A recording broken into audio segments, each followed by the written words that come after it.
Jangan lupa like, komen, dan subscribe channel YouTube TVRI Bengkulu dan nyalakan lonceng notifikasinya. Balik lagi di Opini Obrolan Pagi ini. Nah pemirsa, masih dengan tema yang sama, yaitu kreator peduli Puspalangka, bersama dengan Bang Sofyan Rafflesia selaku founder dari komunitas peduli Puspalangka.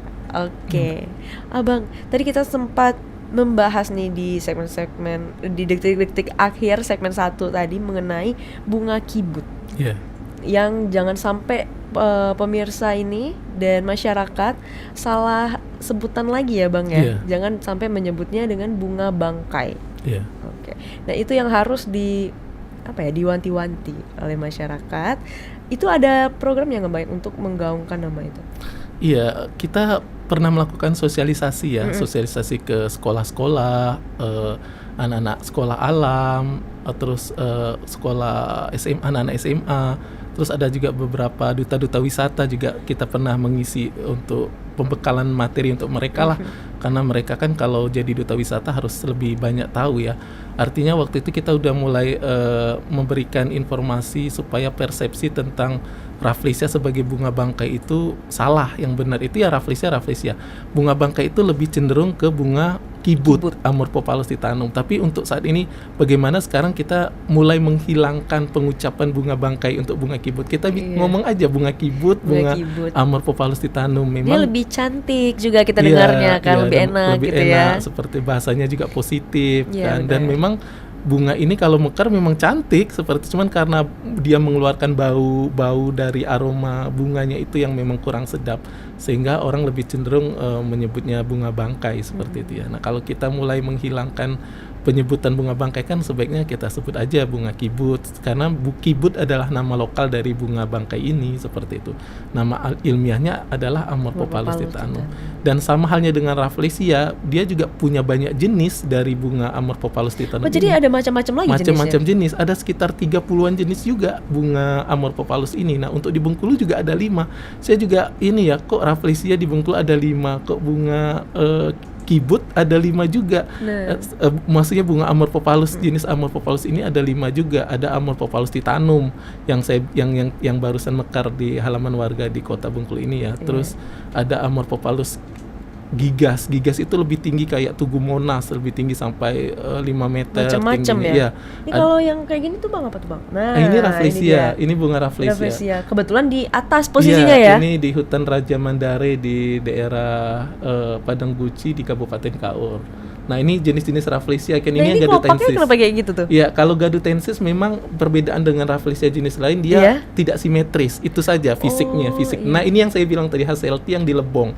Hasselti lebih cantik, dia punya warna coraknya gitu ya, lebih besar. Nah, ini Bengkuluensis, ini paling banyak di Bengkulu bagian selatan, Kaur, Seluma, Bengkulu Selatan. Nah, ini yang baru Rafflesia kemumu 2017 kemarin ditemukan di lebih rapi di hutan gitu ya, Bovenlais Kemumu Bengkulu Utara. Itu jadi ada 5 jenis. Begitu. Ini logo kita komunitas. Iya, benar.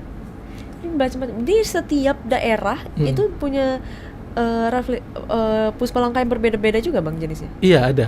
Nah, untuk Bengkulu, Kabupaten Bengkulu Utara, kalau di 9 kabupaten itu sebenarnya kalau untuk Rafflesia arnoldi hampir rata. Ada semua jenis Rafflesia arnoldi. Nah, yang pengkhususan itu kalau untuk Rafflesia kemumu sama gadutensis itu di daerah Bengkulu Utara dan Muko-Muko. Nah, kalau di Seluma, Kaur, Bengkulu Selatan itu Rafflesia jenis arnoldi dan Bengkuluensis. Untuk di Kabupaten Lebong itu Arnoldi juga ada, dan Rafflesia Hasselti yang ada. Itu di Hasselti itu di daerah Ketenong 2 di Lebong. Nah, untuk di Bengkulu Tengah, Kepahyang sama Rejang Lebong itu lebih banyak populasinya adalah Rafflesia arnoldi, karena jaraknya dari kota juga dekat, jadi lebih cenderung orang banyak berkunjung ke Bengkulu Tengah seperti itu. Seperti kemarin barusan mekar itu di Bengkulu Tengah ada yang kelopak 7, kelopak 6. Biasanya kan Rafflesia cenderung kelopaknya 5 ya. Nah, biasanya itu yang unik berdasarkan dari hasil penelitian dari peneliti Rafflesia itu kelebihan gen, jadi dia muncul kelopak-kelopak, tapi kelopaknya biasanya lebih kecil. Oh, ukurannya nggak sama ya gitu. Jadi ada kelebihan gen yang menyebabkan kelopak bunga itu bertambah seperti itu. Ingat sebelum ini komunitas ini sangat membantu ya menurutku. Mungkin juga masyarakat luas juga berpikir komunitas ini benar-benar membantu untuk mengetahui nih mekar. Sekarang refleksi ya ada yang lagi mekar nih, lagi ada yang mekar bunga kibut dan lain sebagainya. Nah itu tantangan awal. Aku pengen tanya, menarik perhatianku sebenarnya ya. Tantangan awal untuk membentuk komunitas ini ada nggak Bang? Iya, maksudnya tantangan awal. Iya, tantangan awal untuk membentuk, menyatukan masyarakat biar betul. Aware gitu dengan Puspalangka. Iya, sebenarnya kalau bisa dibilang komunitas peduli Puspalangka ini satu-satunya komunitas di Indonesia yang konsen ke Puspalangka saja ya, ke Rafflesia. Karena memang belum ada sama sekali. Biasanya kan ada komunitas harimau, komunitas gajah ya seperti itu. Dan sebenarnya status konservasi Rafflesia dengan satwa liar seperti harimau Sumatera, seperti gajah Sumatera itu sama. Cuman kadang kala ketika Rafflesia dirusak atau Rafflesia yang dihancurkan sama oknum-oknum yang tidak bertanggung jawab itu kadang secara status hukumnya itu terabaikan. Tapi kalau misalnya ada gajah Sumatera atau gajah liar yang mati diracun atau harimau yang mati terjerat, itu disidik dan ada mulai disidik dan dicari siapa pelakunya itu dan ada undang-undang. Nah sebenarnya yang mengatur tentang konservasi sumber daya alam hayati untuk Rafflesia, untuk harimau, untuk gajah itu sudah ada undang-undangnya, Undang-Undang Nomor 5 Tahun 90 tentang sumber daya alam hayati dan ekosistemnya, termasuk Rafflesia. Bagi yang merusak itu di pasal 21 dan pasal 40, bagi yang merusak, mengambil atau menebang atau pokoknya mengganggu ekosistem dari habitat hutan itu kan ada sanksi pidana, pidana penjaranya 5 tahun dan sanksi dalam bentuk uang itu 100 juta. Dan memang di tantangan kami sejak KPPL berdiri dulu ada beberapa titik habitat Rafflesia itu yang sudah siap mekar bunga itu dan sudah pernah kita publis. Ternyata pertama ada yang mengambil bongkolnya, bongkol besar bunga itu yang diambil, sehingga diambil. Bagaimana kalau diambil? Ya bisa dicabut atau dipotong gitu ditebas pakai parang. Jadi ketika ke sana tuh bongkolnya itu udah nggak ada lagi. Itu pernah kejadian di hutan lindung Bukit Daun Register 5 di Desa Tebatmono Kepahyang. Terus malahan ada di beberapa titik seperti di Kemumu Bengkulu Utara, di Tabah Penanjung dan di Kepahyang juga ada beberapa habitat Rafflesia bongkol-bongkolnya banyak, bunga yang mekar ada malahan dicincang-cincang bunga itu seperti itu. Dicincang-cincang itu untuk apa sih sebenarnya? Ya itu mungkin ada orang yang jahil gitu ya. Satu jahil, kedua mungkin dia merasa iri dengan pengelola-pengelola di kawasan hutan itu kan mereka kan kadang membuka pameran lah ya untuk orang datang melihat. Terus mungkin ada orang yang memberi sumbangan secara sukarela, artinya kan mereka mendapatkan uang ya dari kehadiran bunga itu. Nah mungkin ada beberapa kelompok yang mungkin ngerasa ya saya tidak dapat apa-apa dari kehadiran bunga itu, mungkin waktu awal-awal dulu seperti itu. Nah sekarang sudah kita beri sosialisasi kepada mereka dengan Undang-Undang Nomor 5 Tahun 90 itu bahwasanya tapi walaupun memang ada undang-undang di situ tetap masih ada juga orang-orang ya, tapi lebih sedikit lebih berkurang seperti itu. Nah jadi memang kawan-kawan yang di lapangan itu seperti yang di Tabah Penanjung, di Bengkulu Tengah itu kadang mereka memantau, tidak bisa juga memantau selama 24 jam untuk melindungi bunga itu.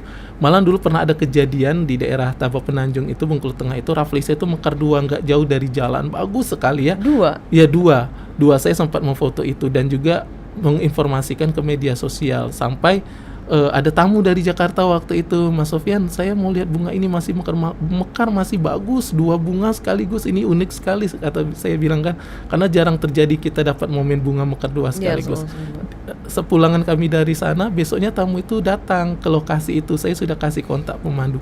Tapi ternyata ketika dia sudah di lokasi, 2 bunga yang tadi itu sudah hancur lebur, udah dicacah-cacah dengan kelopak yang berserak-serakan. Masih ada itu, kita dokumentasi fotonya masih ada sampai sekarang. Ya. Terus dia nelpon saya kan, Mas Sofyan, apa yang Mas Sofyan bilang bagus indah 2 itu, dia kirim foto yang bunga yang dirusak itu kan udah jadi seperti ini katanya. Dia kecewa sekali dan kami ya malu ya karena malu. Terus saya hubungi teman-teman KPPL Bengkulu, waktu itu belum terbentuk KPPL ya, tapi ada Bang Ibnu yang akhirnya sekarang menjadi ketua KPPL Bengkulu Tengah.